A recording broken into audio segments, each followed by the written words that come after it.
always very interesting, especially when you start bringing in expert witnesses, because you have experts on the case itself that already have come to their conclusions. And then if you want to refute that, you can bring in your own witnesses, and those expert witnesses will testify, if they're ethical, to what they believe is the case. Sometimes you have expert witnesses that come in that will testify to what you want them to testify to, and you're paying them as well. I'm not saying that is the case here, but the trial of Chad Daybell took an interesting turn as forensic pathologist, Dr. Kathy Raven took the stand in the trial, asserting that Tammy Daybell's cause of death should be classified as undetermined.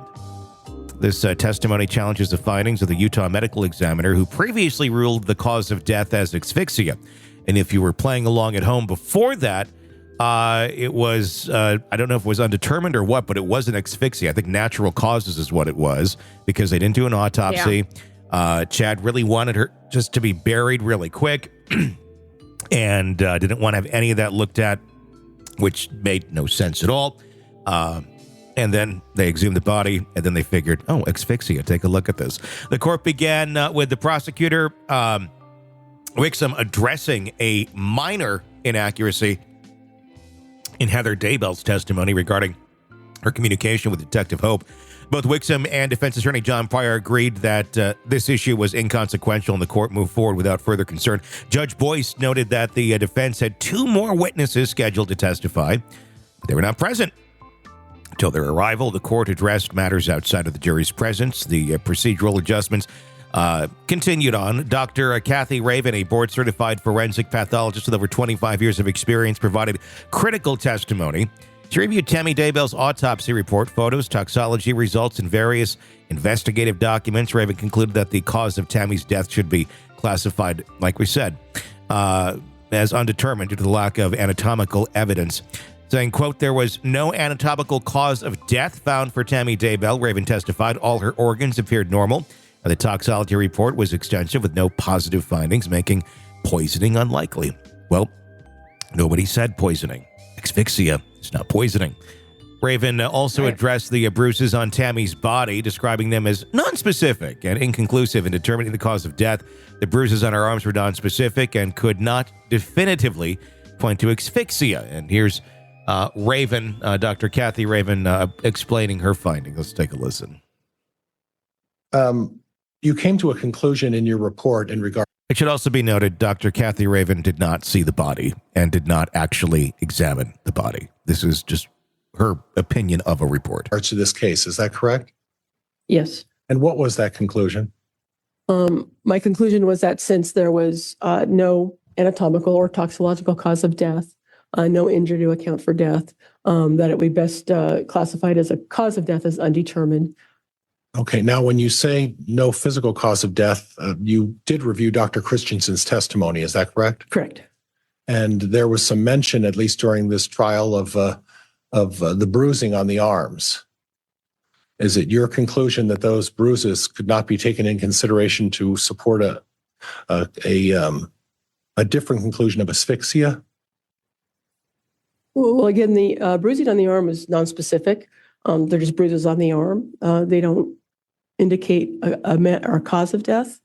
They don't cause death in and of themselves. They're just nonspecific bruises on the arm. So I don't believe it supports a diagnosis of anything other than there was some blunt injury to the arms. Okay.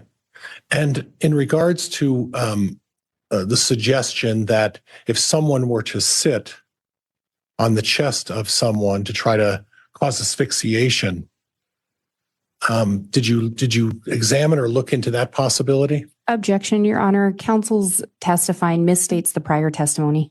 Sustained. Would it be a possible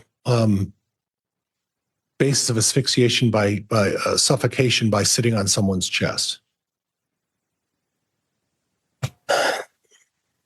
It's a difficult question. It's very difficult to sit on somebody's chest and kill them. There are reports. There was one scientific study done back in 2017.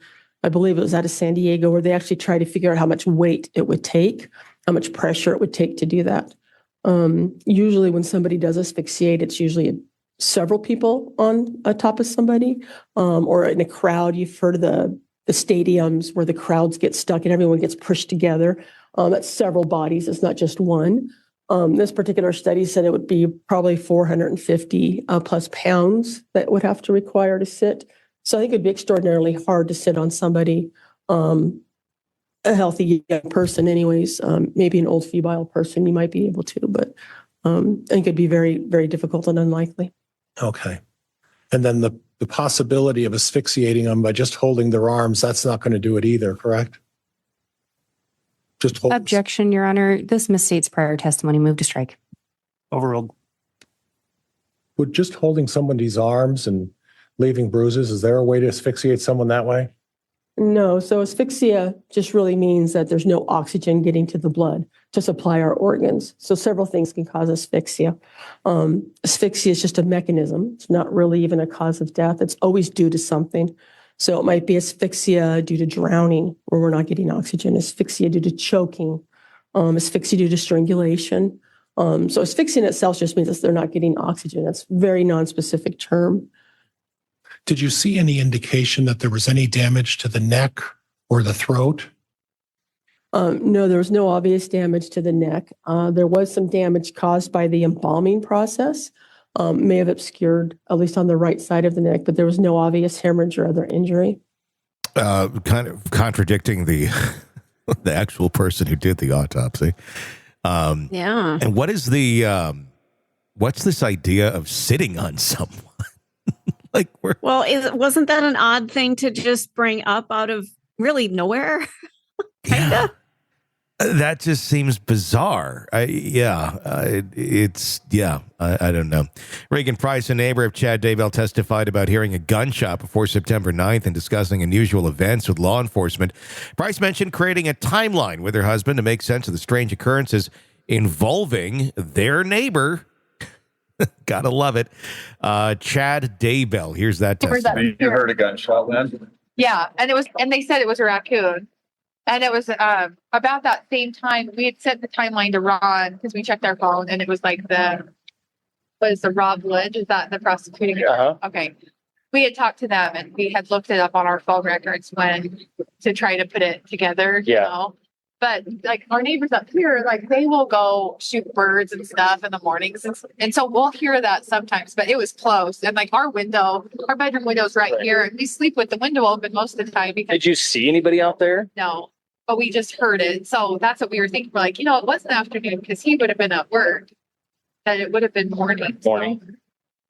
Huh. Anyways, we'll just keep thinking.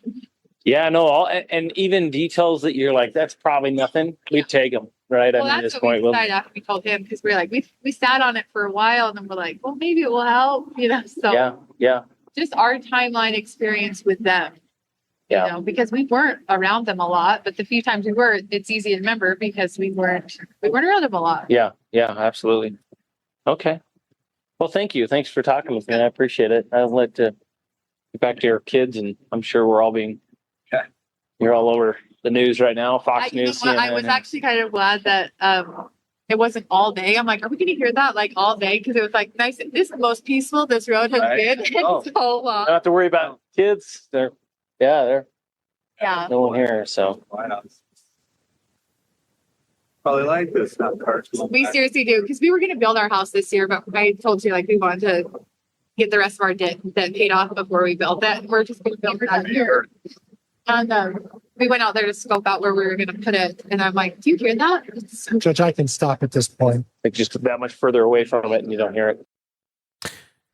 Yeah. So neighbors hearing gunshots. It's those raccoons, those darn raccoons that Chad has on the property.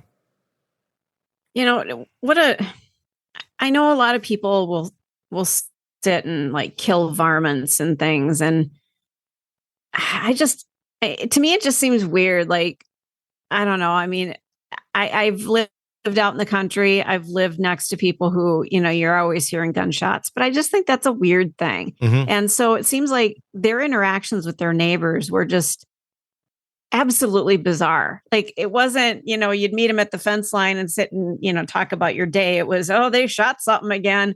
I mean, they just seemed like they were really different, you know? Like, let's just go kill random things around the yard for fun. Yeah. Yeah. And then bury them, then put them in the backyard, literally bury them in a pet cemetery. And God knows what else they found back there. Yeah. I bet the neighbors are like, oh my God, our property values just tanked. Completely. They're kind of off by themselves, but there was enough people that were somewhat close that are like, oh my God. John Pryor rose some issues in the courtroom about Heather Daybell. Let's take a listen to that. Judge, I just wanted to call to the court's and the defense's attention under my duty of candor to the court some information that came in through a witness a few weeks ago that we subsequently found at least as inaccurate. We don't have any reason to believe it was intentional at all. But the court and counsel might recall that we called Heather Daybell as a witness, and in doing so asked a few questions specific to whether or not she had provided any information to Officer David Hope. David Hope was her daughter's father-in-law, and she had answered no. In fairness, and looking back at the record, I think in fairness, she probably perceived that question as having done so on a personal basis.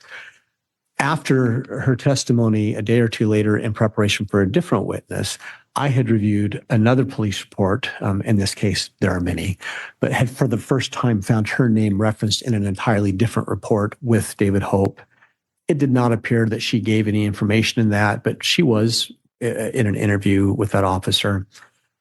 We immediately, once we realized this, disclosed that to the defense so they could be aware of it. If they felt any need to call that to the jury's attention and the court's attention.